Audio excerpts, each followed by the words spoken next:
Okay, it's going live. All right, Shalom. This is the brothers of GMS New Orleans coming at you with another live lesson. But before we get started, as always, we're going to give all praises, glory, and infinite honors to Yahweh, Yahweh, Bahasham, Bashem, Yahweh, Yahushai, Shalom, Bahasham, Shalom, Barakah Shalom. Hakwadash. Double honors to the apostles and elders, a great millstone who ruled and teach well. In peace and salutations to you, sincere Akim out there, pushing this word in truth and sincerity to the four corners of the globe. May you brothers endure unto the end. Shalom. And in this lesson, we're just going to go into a few verses in Psalms chapter 18 and branch off of that. And it's dealing with King David talking about how the Most High, he was caught in the thick of his enemies during a battle, and the Most High saved him out of it by, beaming him up on a chariot. And what does that sound like?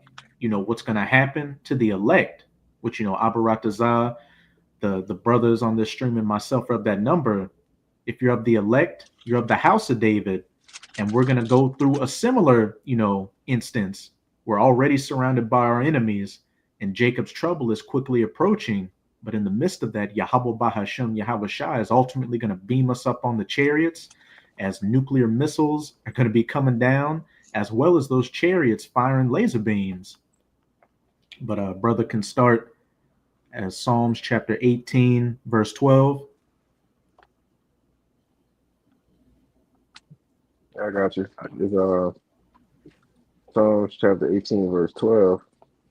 It says, "At the brightness that was before him, his thick clouds passed, hailstones and coals of fire.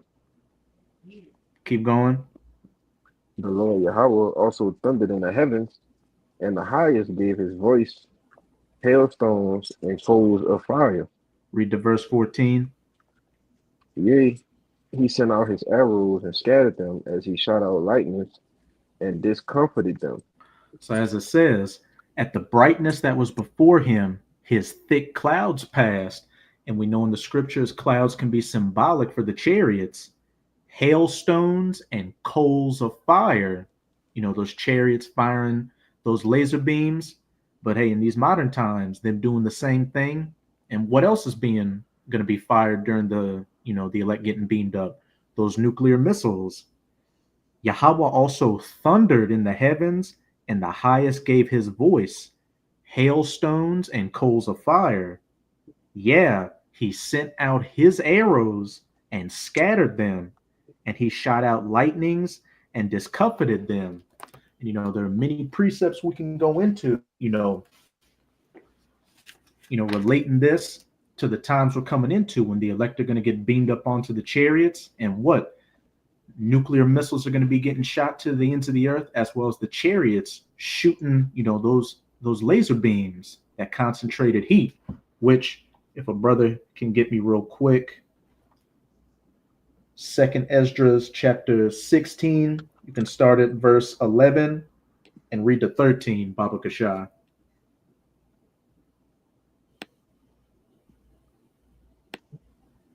I got you. Khan. This Revelations. Second Ezra chapter 16. You said 11, right? Khan, and you can read down to 13. Khan, and it reads, "The Lord shall threaten, and who shall not be utterly beaten to powder at his presence." And what did it say in that verse 13? Yahweh also thundered in the heavens, and the highest gave his voice, hailstones and coals of fire. Yahweh Bahasham, Yahweh Shai threatening, and our enemies, these heathens, being utterly beaten to powder by the laser beams from the chariots, as well as the nuclear missiles.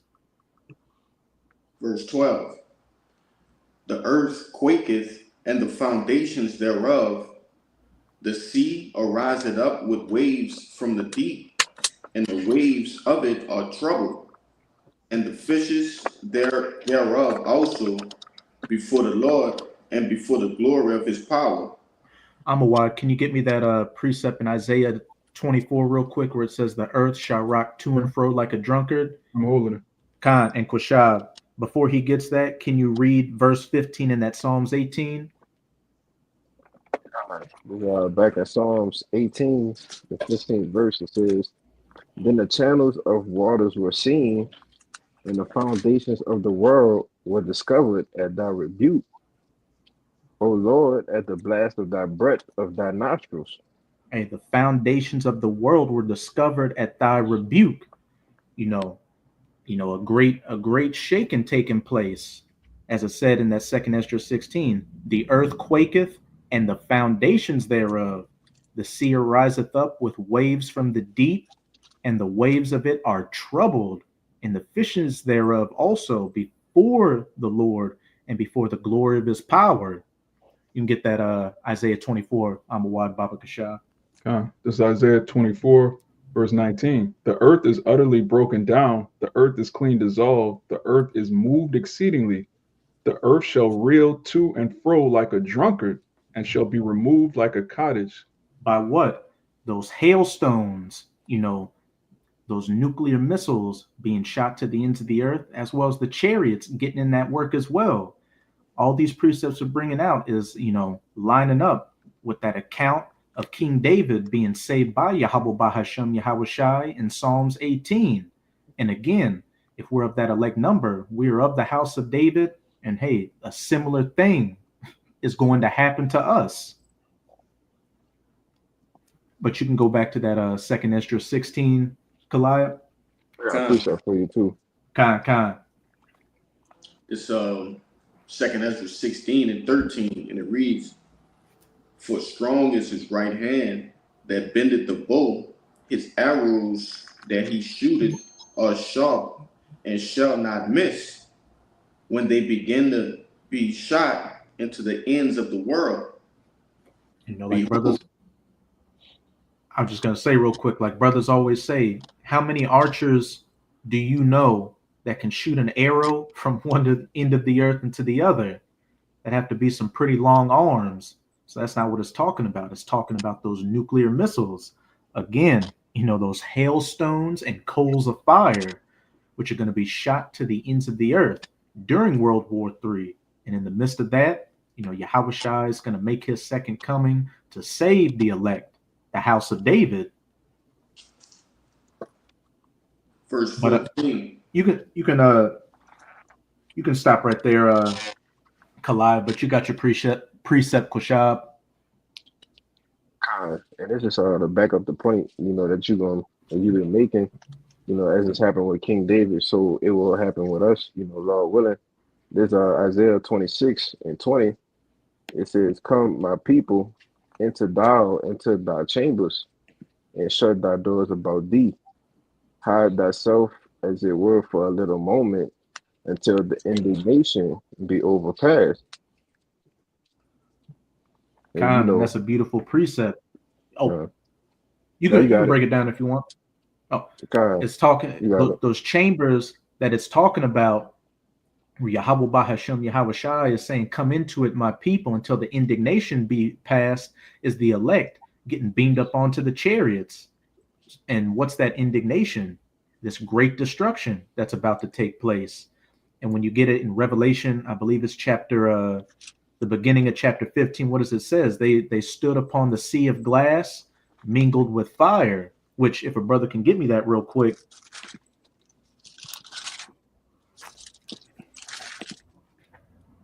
I think it's I got you. You got it, Khan? Yeah, 15 and 2. Khan, you got it. Actually, let me see.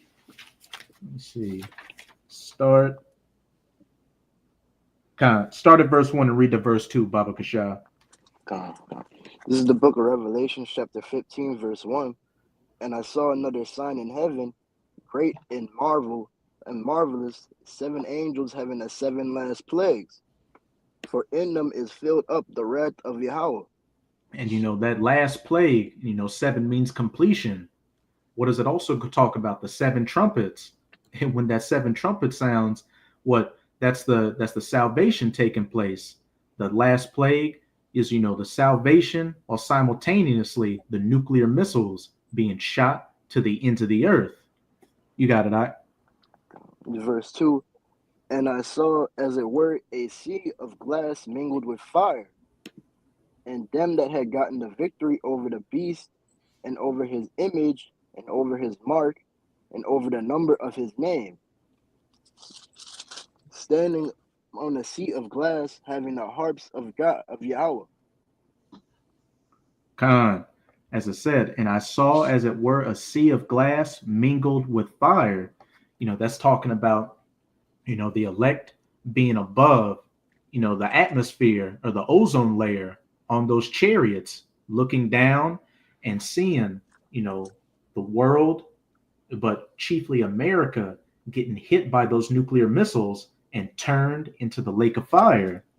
And as I said, and them that had gotten the victory over the beast and over his image and over his mark, those, as it says, all throughout the scriptures, those 7,000 men that didn't bend the knee to Baal, just talking about the elect that didn't give in to Esau Edom's system, whether, they made it all the way to the chariots or they had to be martyrs. They didn't bow down to Esau's system or the image of it or receive that mark, that sehip, that ultimately received that victory. And over the number of his name, stand on the sea of glass, having the harps of the Most High. To back up what the brother Quashab brought out in that Isaiah, come up into my chambers until the indignation be past. That's the elect again on the chariots, looking down on the indignation, looking down on that great destruction. Did you had something, Kalaya? Khan, I have a precept for you. Khan, and then after that we can go back to that Psalms 18. We're at verse 16. Yeah, this is Revelations 11 and 12, and it reads, "And they heard a great voice from heaven saying unto them, Come up hither. And they ascended up to heaven in a cloud, and their enemies beheld them." And just backing up that Isaiah 26 that the brother Kushab had brought out, man. I had also proven the point that those clouds that Psalms the 18th chapter was talking about aren't your ordinary clouds. Right there, the what do you call it? The chariots out of the Bible are also referred to as clouds, right? But verse 13, it reads, "In the same hour was there a great earthquake, and the 10th part of the city fell, and in the earthquake were slain of men 7,000, and the remnant were affrighted and gave glory to the power of heaven." And that pretty much back up damn near every precept that brothers then brought out, going into that earthquake, which is those nuclear missiles hitting the earth, predominantly what? America, man. That's what that 10th part of the city is talking about, because America's broken into what? 10 FEMA regions. That's right. But I real quick, I just wanted to bring this word out, right? Because a lot of people, say this phrase, divine intervention. And this is just a simple Google search, and it reads, "Divine intervention is an event that occurs when a deity, God, becomes actively involved in changing some situation in human affairs," and that's literally what's going to happen. When Lord willing, we get beamed up, man. The Lord is going to intervene and pick us up from the earth, man, and save us from the calamities. But you got kind of straight to the point. But you can go back to that Psalms 18, Quashab. Is back in Psalms chapter 18, verse 16. It says, "He sent from above, he took me, he drew me out of many waters." I wish you would have. I know you brought your precept out, Kalai, but I wish you would have read that Revelation 11 and 12 after that, because again, that plays perfectly into it. He sent from above, he took me, he drew me out of many waters. And we know those waters are talking about what? Peoples. And what's it saying? Isaiah chapter 59, "When the enemy shall come in like a great flood, then the Most High, shall set up that standard." And, to back up again that Revelation 11 and 12, And they heard a great voice from heaven saying unto them, Come up hither. And they ascended up to heaven in a cloud, and their enemies beheld them. And we might have to get that Wisdom of Solomon chapter 5. I'm on Oh, that. you got it? Con. Somebody else said they had it, or So you if not, I God, this Wisdom of Solomon 5 and 1, and it reads, Then shall the righteous man stand in great boldness before the face of such as have afflicted him and made no account of his labors. And that's what we're doing right now. As we get closer and closer to the end of this thing, and Yahweh Bahashem Yahweh makes his power that much more apparent, what? Us seeing these prophecies come to pass builds up our confidence in knowing that if we've come this far and the Most High has shown these things, that what? That end result's going to come if we endure, being of that elect number, getting saved out of the midst of our enemies, just as King David was, just as many other, men of old, our forefathers, were saved out of precarious situations. Verse 2, When they see it, they shall be troubled with terrible fear, and shall be amazed at the strangeness of his salvation, so far beyond all they looked for. And what's the strangeness of his salvation? As brothers always say, the last thing the majority of these people are looking for out here is to see a bunch of so-called Negroes, Latinos, and Native Americans get beamed up into so-called UFOs. But hey, that's the power and the will of Yahweh Bahashem Yahweh Shai. And that is what we are diligently doing this work for, so that we can be of that elect number and be saved from this indignation, being brought up into his chambers. And we can see that, especially with DJ Donald Trump being the president-elect, it's looking like he's going to be the man to usher in a lot of these last few prophecies that we're waiting for. So these are some very exciting times. Did brother have a precept? Kind of got you one. Kind. You got it. Yeah, you can get it, and then you got it, Kabar, and then we'll go back to that Psalms 18. It's the book of Isaiah, chapter 31, verse 5. As birds flying, so will Yahweh, the Lord of hosts, defend Jerusalem. Defending also, he will deliver it, and passing over, he will preserve it. Somebody get me Psalms 91:2, but reread that precept again, Baba Kashat. Isaiah 31, verse 5. As birds flying, so will Yahweh, the Lord of hosts, defend Jerusalem. And what's those birds flying talking about? Those chariots and the elect getting beamed up onto it. I believe in Psalm 68, it refers to golden and silver wings, talking about the metal of the chariots, some of the materials they're made out of, but refers to them as wings. So as it said, as birds flying, Yahweh will defend Jerusalem. The chariots are the vehicles of our salvation.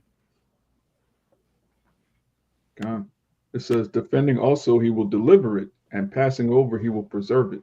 And deliver us out of the midst of our enemies, us being called up into the clouds, that strangeness of our salvation, us being saved out of these many waters, which, as we can see, they're about to rush quickly onto the nation of Israel, which a majority of our people are going to get washed away in that flood. But you got your precept, you had some more, Amawad? That's it on that. Okay, you got your precept, Kabar, and then brother can get for me Psalms 91. You can start at verse 1 and read the verse 6. So I had that same precept. I'm what I had, but I want to say something on that precept. Though. You got it. Yeah, basically, like the chariot represents as the bird, because when birds fly, they protect over they nests, for they little ones, their babies and stuff like that. So basically that represents the chariots, man. They will protect his elect, who I refer to as his little ones.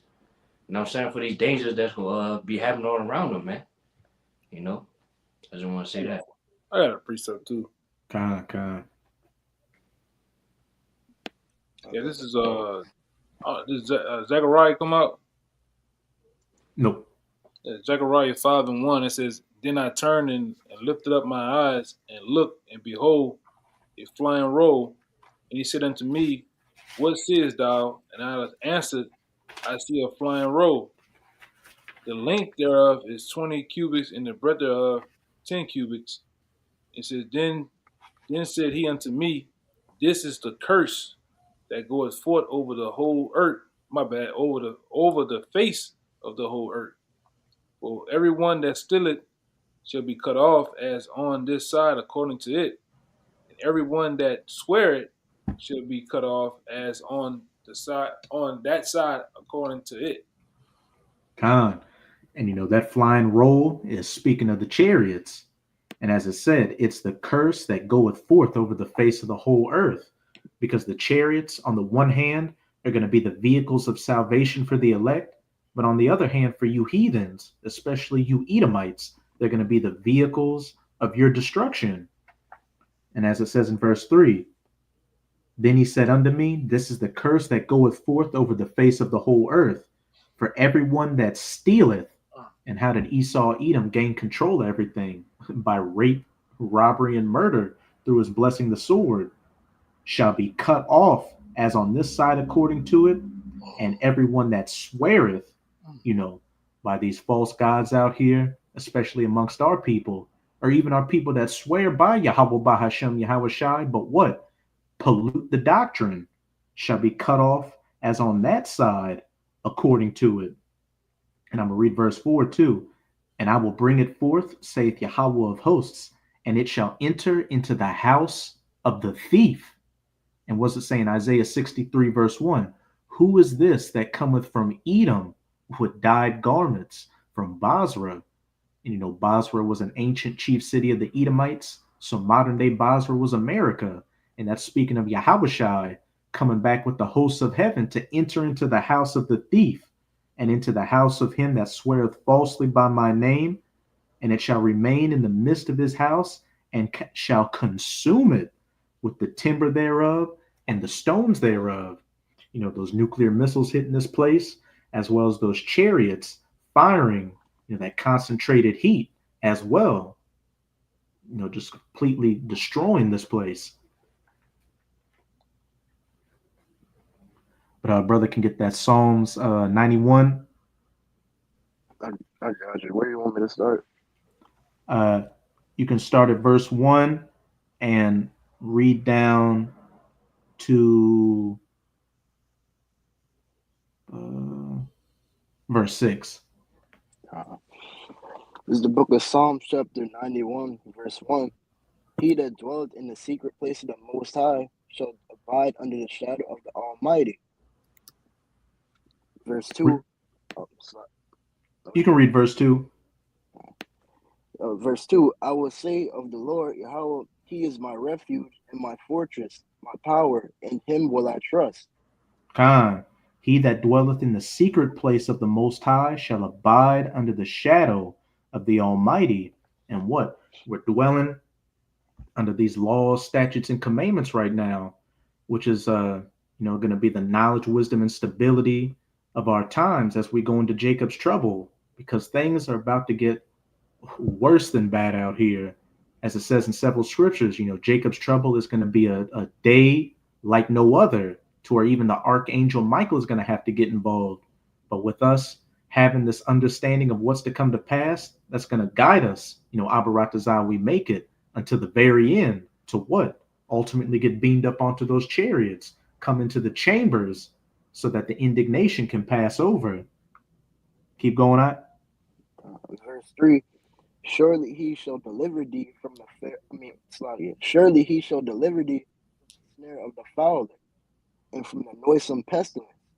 And a fowler, the snare of the fowler is these traps that Esau Edom's going to be coming with. The persecution, the concentration camps, the enemy coming in like a flood with these troops. But again, when the enemy comes in like a flood, the Most High is going to set up that standard to get us out of these snares, these traps of Esau Edom.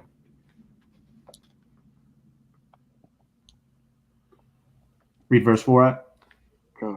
Verse 4, he shall cover thee with his feathers, and under his wings shalt thou trust. His truth shall be thy shield and buckler. Khan. And as the brother brought out in that Isaiah 31, as birds flying, again, this is speaking of the chariots. He shall cover thee with his feathers, and under his wings shalt thou trust. The elect getting beamed up onto the chariots. His truth shall be thy shield and thy buckler. Keep reading that. Verse 5, thou shalt not be afraid for the terror by night, nor for the arrow that flieth by day. Read verse 6. Nor for the pestilence that walketh in darkness, nor for the destruction that wasteth at noonday. It was to say, thou shalt not be afraid for the terror by night, nor for the arrow that flieth by day. Those nuclear missiles, because the elect are going to be safe up on the chariots. Nor for the pestilence that walketh in darkness, nor for the destruction that wasteth at noonday. These other calamities leading up to the nuclear missiles. If we're of that elect number, Yahweh Bahashem Yahweh Shah is going to have that protective hedge over us, just like he had his protective hedge over his men of old. King David, Shadrach, Meshach, and Abednego. There are many accounts we can go into where the Most High had that divine intervention, as the brother brought out, to save our forefathers out of situations that looked inescapable from. But did a brother have a precept? Kind of just Yeah, I got something too. Real quick on the Psalms 91. When you keep reading it, it talks about exactly what you just said. You're going to witness 1,000 falling. Hey, public shot, just keep reading. I'm just going to break yourself down. Verse 7, 1,000 shall fall at thy side, and 10,000 at thy right hand, but it shall not come nigh thee. Yeah, it says it shall not come nigh thee, man. The elect. We're going to be in situations that, scriptures say the righteous will scarcely be saved. We're going to go into the kingdom with stories, with, epic skin of the teeth deliverances, man. That's going to be exciting, but those of us that have the Ruach HaKodesh, that wisdom, is going to keep us stable in that time. Read 8, Baba Gushan. Verse 8, only with thine eyes shalt thou behold and see the reward of the wicked. Right. Going back to what the brother brought out in Revelation, we're going to stand in the chariots. We're going to look down at the reward of the wicked. All of the demonic devices that they had on our people is going to be destroyed in nuclear fire. And we get we're of that number. We get a front row seat to the destruction of this place. You got it, Doc. And what does it say? Them that got victory over the beast and his image and his mark, and they had harps in their hands. As the brother just said, we're going to be looking down from the chariots, beholding, the reward of the wicked, that hail and fire and brimstone, that nuclear destruction. But you had something, Kalai? I had one too. Okay. You can go ahead. This First Peter 4:18, backing up Amawad, it says, and if the righteous scarcely be saved, where shall the ungodly and sinner appear? Where shall the ungodly and sinner appear? Did you want to? He can go into it. As I said, if the righteous shall scarcely be saved. So as the brother Amawad said, there's going to be a lot of hair at the back of your neck, skin of your teeth moments to where it's like, I've got my back against the wall. They literally got a kinetic device to the back of my head, and they're about to, pull the trigger. But Yahweh Bahashem Yahweh Shai is going to get us out of those situations. One of my favorite accounts of our forefathers is Shadrach, Meshach, and Abednego, because they were literally thrown into an enclosed furnace that there was no way of getting out of. And they, kindled that fire to get it up. But what? When they looked in there, they saw them without so much as a smell of smoke, but a fourth among them, like the Son of Man. Yahweh Shai was amongst them, protecting them. And when did that take place in? The Neo-Babylonian Empire, and they were saved out of the fire. So with us and Babylon the Great, if we're of that number, we're going to be saved out of that fire again without so much as the smell of smoke on us.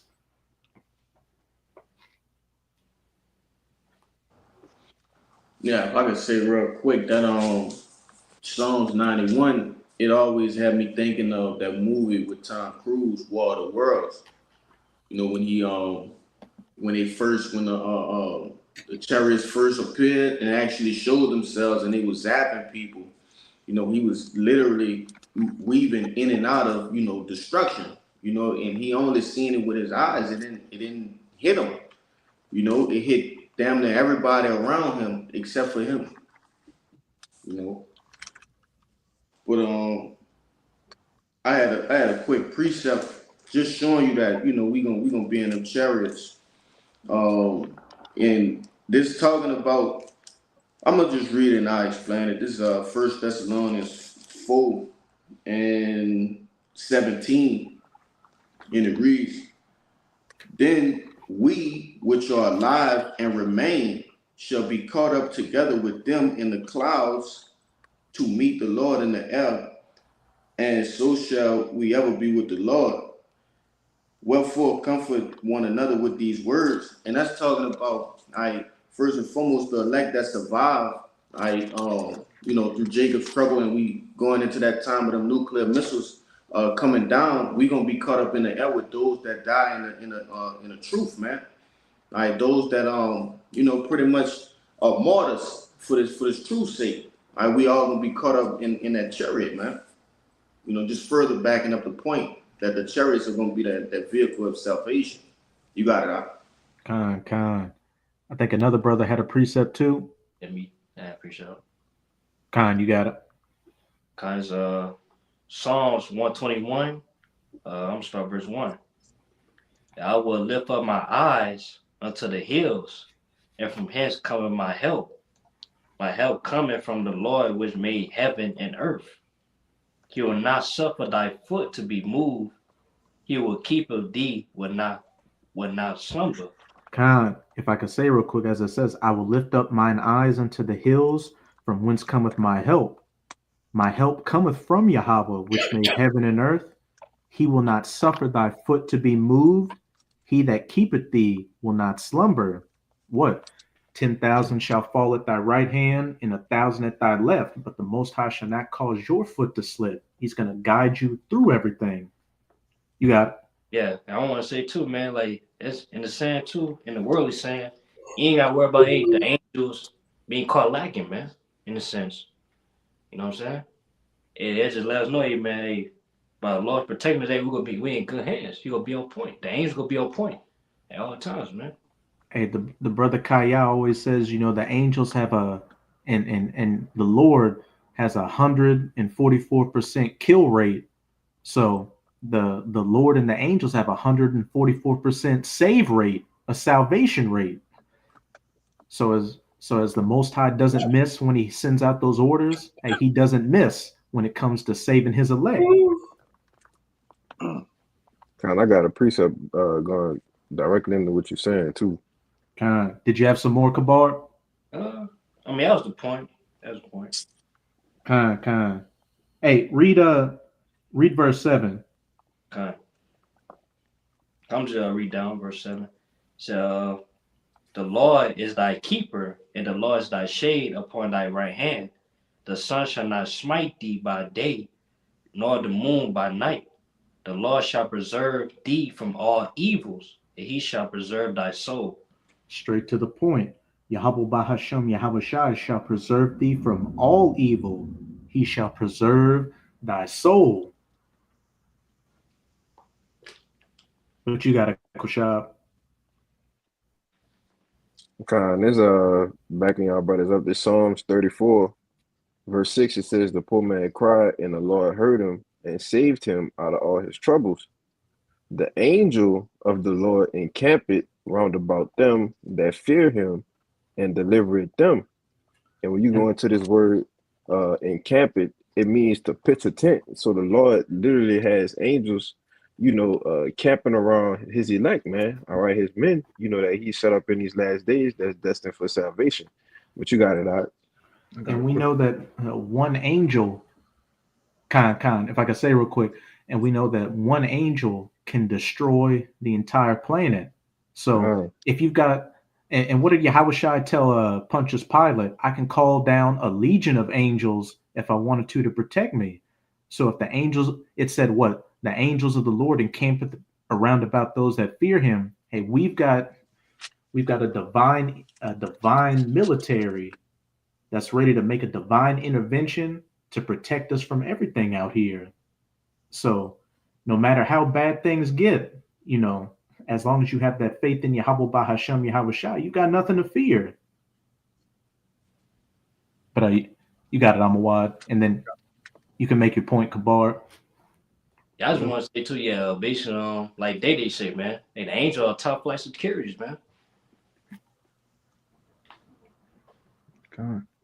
Yeah, just real quick to back up the statement you made about the angels having 144% kill rate and save rate. This is 2nd Esdras 7, verse 45. It says, "Then shall no man be able to save him that is destroyed, nor to oppress him that have gotten the victory."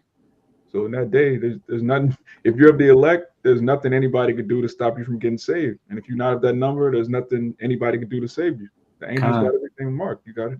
That was right on time. That was a beautiful precept. You can't save him that's destined to be destroyed, nor can you stop him that's destined to be saved.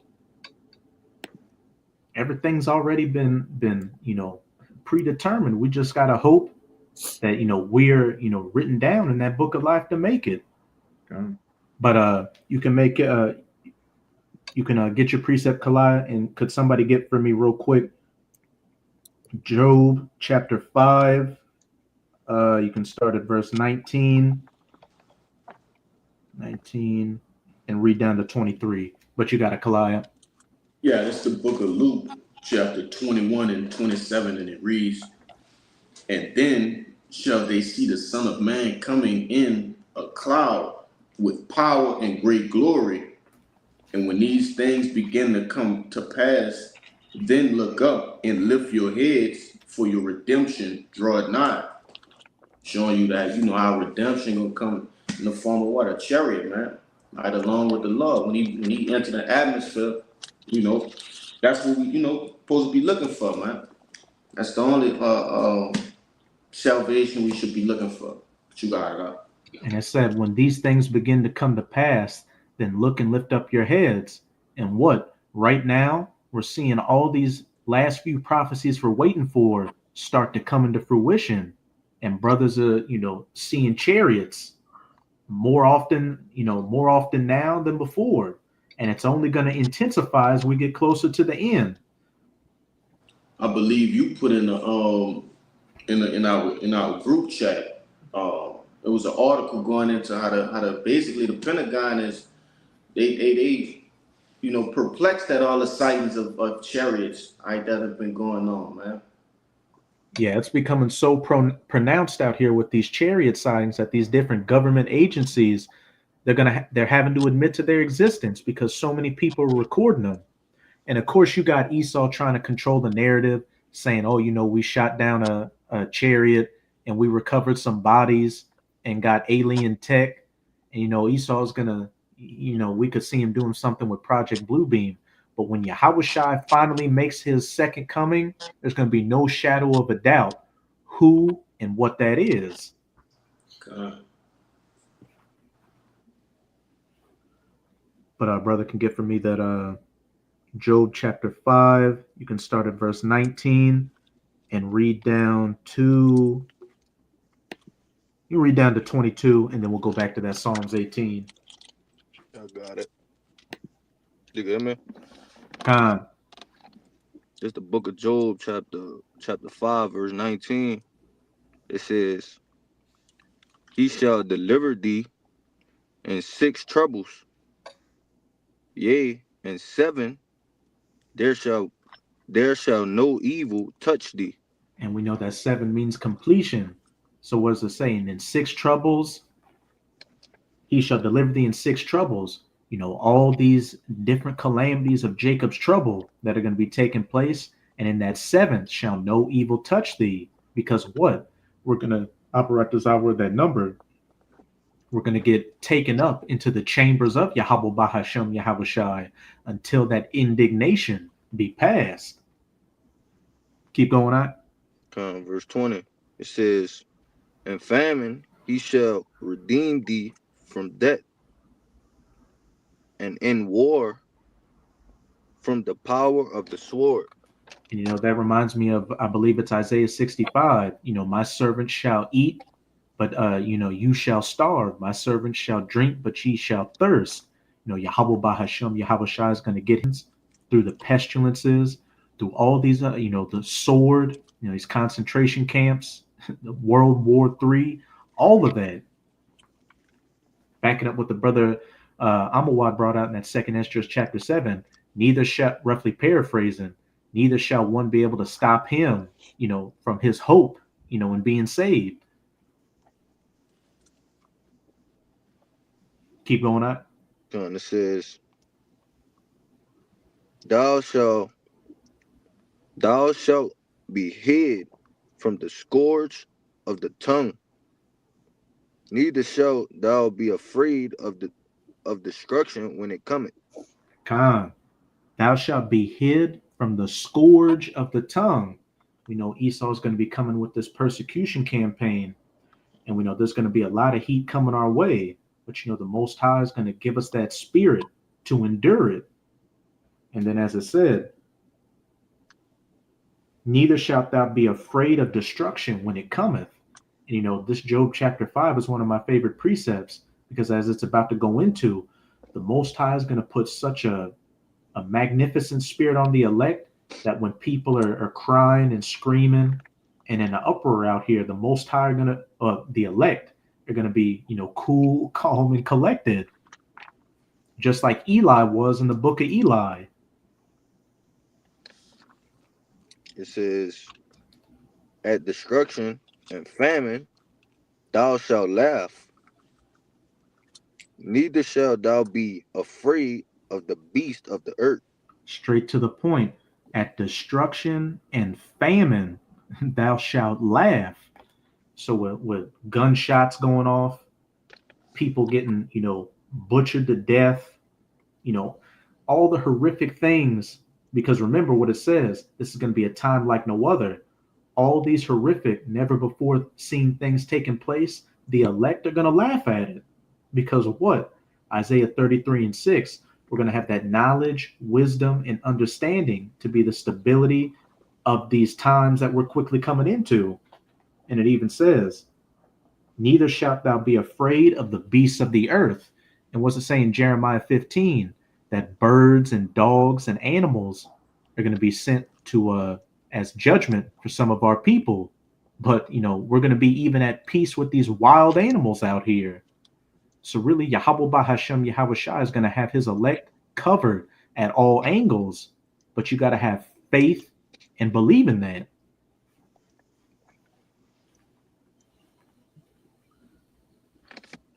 But we can go back to that Psalms 18.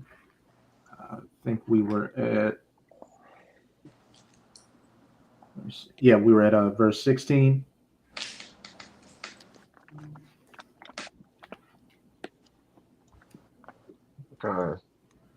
So what was that? Psalms, 18 and 16. It was Psalms 18 and 16. It says, He sent from above. He took me. He drew me out of many waters. He delivered me from my strong enemy and from them which hated me, for they were too strong for me. And could a brother get from me? Where's that? I think it's Psalms 124. Hold that for me. But as I said, he sent from above. He took me. He drew me out of many waters. Again, the elect being taken up in the sight of our enemies onto the chariots. He delivered me from my strong enemy and from them which hated me, for they were too strong for me. And what did Yahweh Bahashem, Yahweh Shai say about Jacob? O Jacob, thou worm. And a worm is probably the most defenseless, creature out here, because we have no standing military. We have no black dollar or community. We have nothing out here. We are completely at the whim of our enemies. But our trump card is Yahweh Bahashem, Yahweh Shai, who, as we've been going through with these precepts, is not going to cause the foot of his elect to slip. Did the brother have that Psalms 124? Got it. I got you. This Psalms 124 verse 1. If it had not been the Lord who was on our side, now may Israel say. Verse Keep 2. going. Verse 2, if it had not been the Lord, Yahweh, who was on our side when men rose up against us, then they had swallowed us up quick when their wrath was kindled against us. Hold on a second, and it says this is a song of degrees of David. And when you read in Psalms 18, King David is crying unto Yahweh Bahashem Yahweh Shai to save him out of the midst of his enemies. So in Psalms 124, King David's saying again, if it had not been for Yahweh Bahashem Yahweh Shai, then they had swallowed us up quick when their wrath was kindled against us. Our enemies, which hated us, do hate us with that deadly hatred.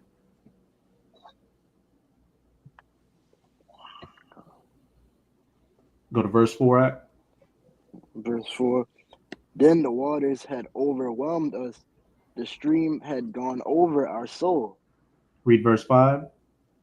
Then the proud waters had gone over our soul. Hey, talking about those waters again, that enemy coming in like a great flood. But again, when that enemy comes in, then shall that standard be set up, that spiritual dam to, push that water to the sides of the elect, while the wicked of our people and everybody else gets, washed downstream by it, so to speak. You can read down to verse 7. You can read down to verse 8. Verse 6. Blessed be the Lord, Yahweh B'Shem Yashai, who had not given us as a prey to their teeth. Verse 7, our soul is escaped as a bird out of the snare of the fowlers. The snare is broken and we are escaped. Backing up, that Psalms 91, the elect getting saved out of the snare of the fowler, these different traps and pitfalls that Esau sets up to catch the elect. Yahweh Bahashem Yahweh Shai is going to get us out of it. Verse 8, our help is in the name of the Lord, Yahweh B'Shem Yashai, who made heaven and earth. Point blank period. Our help is in the name of Yahweh Bahashem Yahweh Shai, who made heaven and earth. As it says in Psalms 18, the righteous runneth unto the I'm paraphrasing it, the name of the Lord is like a strong tower, and the righteous runneth into it. And we put all our bets, all our chips on the name of Yahweh Bahashem Yahweh Shai and his word. And in that day, he's going to stand up to defend his elect from those that hated us, just as he did to King David and our other forefathers in the past. But we can go back to that Psalms 18. You can read verses 18 to 19. And if brothers don't have any more precepts, that's it on my end. This back in Psalms 18 and 19. 18. 18. So like it's Psalms 18 and 18. It says, they prevented me in the day of my calamity, but the Lord Yahweh was my stay. He brought me forth also into a large place. He delivered me because he delighted in me. They prevented me in the day of my calamity, but Yahweh was my stay. Yahweh Bahashem Yahweh Shai, our protection to get us out of the snare of the fowler, from these proud waters. Verse 19, he brought me forth into a large place. He delivered me because he delighted in me. And what can we relate that to? The kingdom of heaven, which we can close it out in 2nd Esdras chapter 7. You can start at verse 6 and read down to verse 9, Baba Kasha. I got you. The 2nd Esdras chapter 7, verse 6. There is also another thing. A city is builded and set upon a broad field, and is full of all good things. The kingdom of heaven. And remember what it said. He brought me forth into a large place. Keep going on. The entrance thereof is narrow, and is set in a dangerous place to fall, like as if there was a fire on the right hand, and on the left a deep water. Hey, these many great calamities on the left and on the right. Broad is the way that leadeth to destruction. And, back in that Psalms 91, 10,000 shall fall at thy right hand and 1,000 at thy left. But the elect are going to walk that straight, narrow path through it. You got it, out. And only one path between them both, even between the fire and the water, so small that there could be one man go there at once. Keep going on. If this city now were given unto a man for an inheritance, if he shall never pass the danger set before it, how shall he receive this inheritance? Hey, we have to go through this fire. A couple of days ago, the head brother of the Baton Rouge camp, Uriah, went into a breakdown of Zechariah chapter 13. And at the end of that chapter, what does it talk about? 2 parts in the land being cut off, but the third part therein going through the fire and being tried and refined as gold is. The wicked of our people in America and these heathens getting cut off. But what?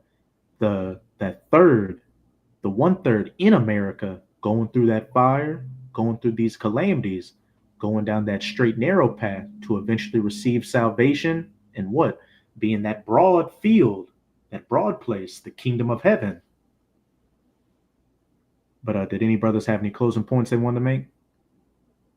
Or any precepts? Okay, so with that, we hope you sincere Akim were edified by this live lesson. And before we get out of here, again, as always, we're going to give all praises, glory, and infinite honors to Yahweh, Bahasham, Yahushai, Bahasham, Rakahadash. Double honors to the apostles and elders of Great Millstone who ruled and teach well. In peace and salutations to you sincere Akim out there, pushing this word in truth and sincerity to the 4 corners of the globe. May you brothers endure until the end. Shalom. Shalom. Shalom.